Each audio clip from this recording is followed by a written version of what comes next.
Audi A7 3.0 BiTDI 320 PS review.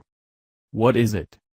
Audi's good-looking fastback coupe has been around since 2010, combining good looks, refinement and luxury in a package designed to rival the BMW 6 Series Gran Coupe and Mercedes-Benz CLS.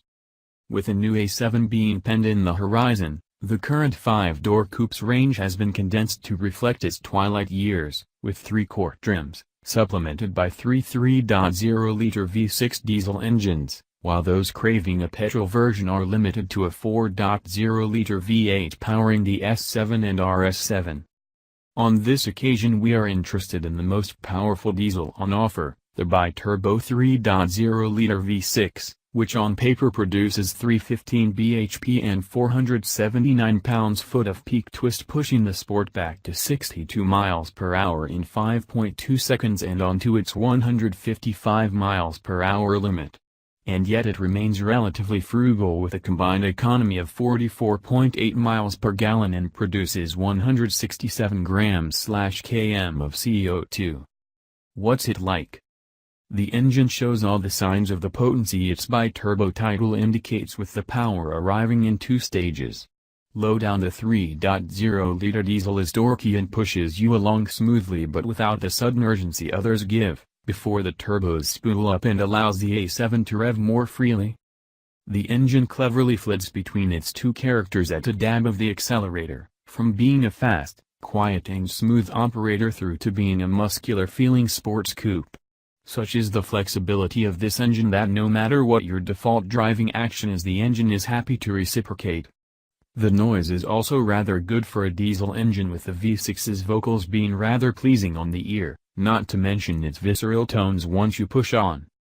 The bi-turbo A7 is fitted with an 8-speed torque converter automatic as standard compared to the dual-clutch units fitted to the other diesels in the range. The gearbox can feel a little sluggish to delicate accelerator inputs in first, but otherwise it's quick to respond and switch ratios.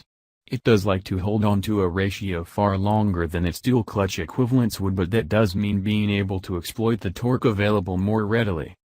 Slot the hefty gear lever into and the gearbox transforms the A7 into the muscular sports coupe that its look and demeanor transmits, with the changes made snappier, and ability to reach the limiter under heavy acceleration before shifting up.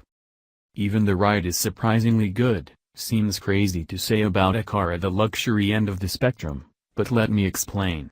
The Black Edition specification fitted to our test car, fitted the A7 with 21 alloy wheels, unlowered, firm suspension combined with standard steel coil springs.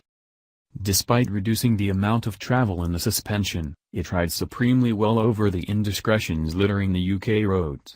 Only larger potholes cause larger reverberations, but a lot can be put down to the low-profile tires fitted. The way the A7 steers is precise and predictable, providing all the assurances and confidence you would want when turning the wheel.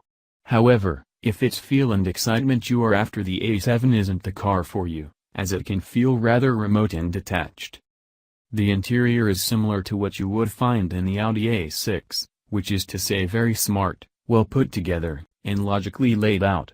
There is plenty of space up front with lots of adjustability in the front seats, while the rear seats will seat 4 comfortably, although taller people may find themselves a little short of headroom due to the sloping roof of the Sportback's shape, while the middle seat is pretty much redundant thanks to the high-rising transmission tunnel.